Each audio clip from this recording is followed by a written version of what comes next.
Ladies and gentlemen, World Class Jerk here, bringing you 450 hours of compacted knowledge in the form of tips and tricks just for you. And while that may sound too good to be true, that's just how we operate here on the World Class Jerk channel, so definitely feel free to subscribe and watch my other tips and tricks video that I made previously. But enough chit-chat. Now that all of that's out of the way, let's get on with our first tip. Coming up first is a good one for our early game friends, and that is to use the soil centrifuge early and often. Because let's face it guys, as easy as it is to get soil in this game, there really is no reason or excuse not to use this thing as much as you can. Because for the amount of time you're putting in, there really is no better way to get the resources it offers in the early game. And another important point to mention is that this thing will really help you get your starter bases started on other planets and even the home planet, because what it does is it offers you resin and compound, which makes for very easy base expansion. Which actually brings us to our next point, which is to do starter bases on other planets, but to do them right.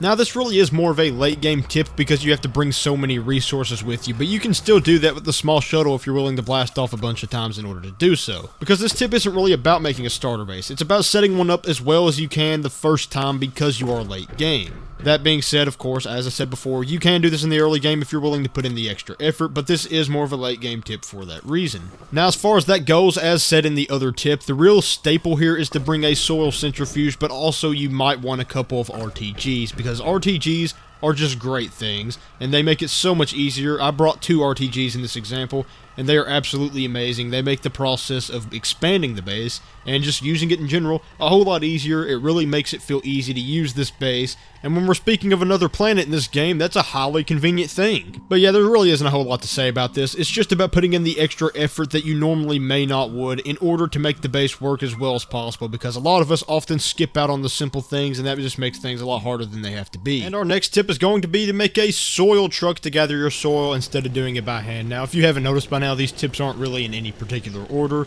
Just thought I should mention that since this is kind of an awkward change. But yeah, it's really important to mention the efficiency of this thing, because it makes the widen boost mod look stupid. But the widen boost mod makes the normal drill look stupid. So if that gives you any indication, the truck gathers an absolutely absurd amount of soil, and that's basically all I have to say about this one, because I didn't gather enough footage to reuse, because I have this weird rendering issue which is not allowing me to do the soil gathering with the truck in any smooth way that's pleasant to watch. Sorry about that. Goodbye.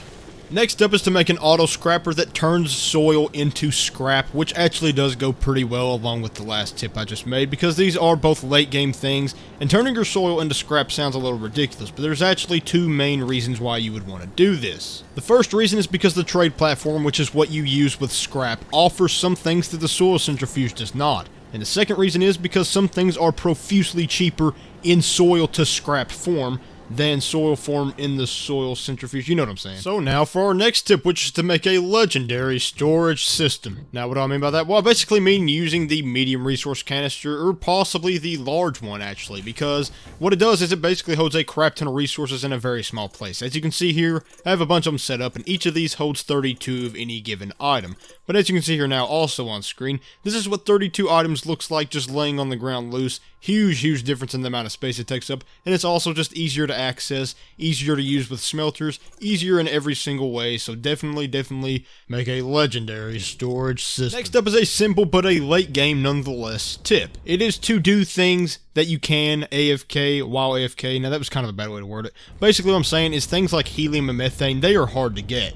But what you can do is you can leave an RTG behind and leave them on auto become. I don't know, it's not really crafting, so just leave them on auto, I guess become, I don't know, I can't come up with a better word. But yes, if you leave them forming while you are not there, then what will happen is they will be completely formed when you get back, because it doesn't seem like the planet would render while you're not there, but I guess it does, because if you put helium on auto craft or whatever, and then you come back, it'll be full, your containers will be full, and that is definitely a huge edge, because helium is the biggest jerk of Astroneer, and you can just solve it.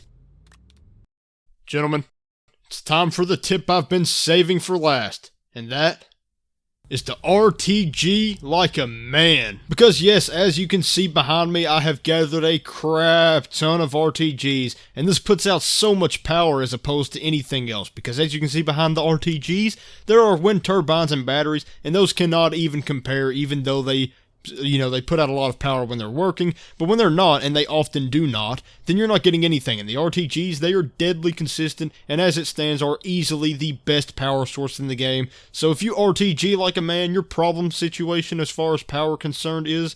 Wow, that was messed up. Your power situation is going to be completely solved for the rest of Astroneer if you get a bunch of RTGs. So as always, RTG like a man. So in conclusion, my game isn't rendering as always. I mean, in conclusion, from gathering soil to RTGing like a man, we have it all on the World Class Jerk channel, so you'd be wise to subscribe and return for more. And as always, goodbye. Yeah, another awkward outro, because I don't really think these through. But yes, leave comments, leave suggestions, do all that great stuff. Subscribe, yeah, like button, you know. Have a great day.